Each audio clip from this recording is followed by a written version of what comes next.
Sup Sinos, I'm Karenma. Welcome to a special episode of Do vs. Don't. In the first episode of this, I gave you guys some tips and tricks you could use to improve the lighting in your animations.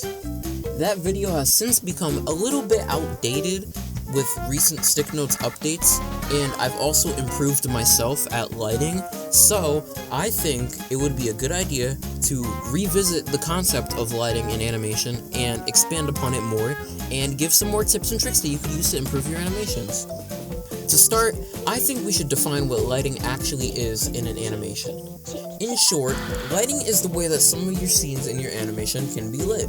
For an example, if you were to go into a dark cave and place a torch somewhere that lights up certain parts of the area and keeps other parts dark, that would be an example of lighting. Lighting can help create different atmospheres in your animation and also add to certain scenes that you want to add into your animations. What I'm going to do is demonstrate, give examples, and show you some tools that you can use to improve the lighting and atmosphere in your animations. Before we get started though, if you haven't already, make sure you subscribe and hit the notification bell so you can stay updated when I make new videos or when I do live streams. For the purposes of this video, we'll just be using a stick figure on a generic sunny background, which you could easily replicate yourself. There's a few things we can do to already make this look way better. For starters, our color choices. As you can see, if we select the color, a square will pop up that has a range of colors. In my opinion, it's best to select colors near the middle of the square, as they're a good in-between for most of the colors. These are known as pastel colors. One of the most important things when it comes to lighting is contrasting your colors well. As an example, white on yellow doesn't normally stand out well because they're both bright colors, but if you put white on black, suddenly now it's the focus of whatever frame you're trying to make. You can also apply contrast to the lighting of your scenes. I'll give a demonstration of this using a thumbnail that I used for one of my streams.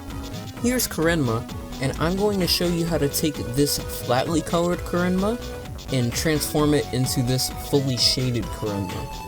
There's two easy steps to enhance the way you light your scenes, and I'm going to show you both of them right now. Firstly, you can use tint and saturation on your characters by selecting the segments and changing the values. It helps if you have a figure that has multiple different parts, if you need to color in like the forearm or like the ankle or something like that. By changing the tint slightly to blend him in with the background, you can see how much more he meshes with the environment. Another way you can blend your character into the background is by using a movie clip with a shading effect, such as these ones here. By adding these below and above the figure, we can give several different lighting effects. For example, adding dark shading to the bottom of an image can give it more of a cinematic feel. Adding bright shading to the top corner of an image can make it look like something is shining down on the character. Using a combination of techniques like these can help you to improve the lighting in your animations. But that's not all. I'm also going to show you a little bit of tricks that I use for my lighting in my animations occasionally that might help you out also. But first, have you ever wanted access to free and paid quality StickNotes and animation resources as well as art commissions? Well, this video is proudly sponsored by my Ko-fi. If you've ever wanted a way to support my channel meaningfully other than subscribing, you can choose to optionally donate a few dollars to my Ko-fi. You can also grab several free assets, projects, effects, and more, including the pilot figures from my series. I'll be leaving the shading project file from this tutorial in the description linked to my Ko-fi so you guys can use it as a reference for your own characters. Now, back to the video. One trick I love to use is something I've nicknamed drop shining. It's when you use the drop shadow to create a shine or reflection effect on your characters. For example, if I have a light pointing at Karenma and I add a drop shadow to him, remove the blur, make it white, and increase the opacity to 100%, it'll stay on the figure when we animate with it, which looks nice and saves a lot of time.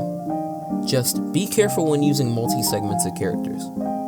Another useful technique I like to use is layering. By layering different lighting effects on top of each other in different combinations, you can get all different sorts of results for your animations. Most importantly, you should take the time to practice lighting by using references from real life and other media such as anime to understand how to create your scenes better. I hope you all enjoyed the video. If you want me to do more tutorials like this in the future, comment down below what my next video should be. With that said and done, I'll see you all in the next video. Bye-bye.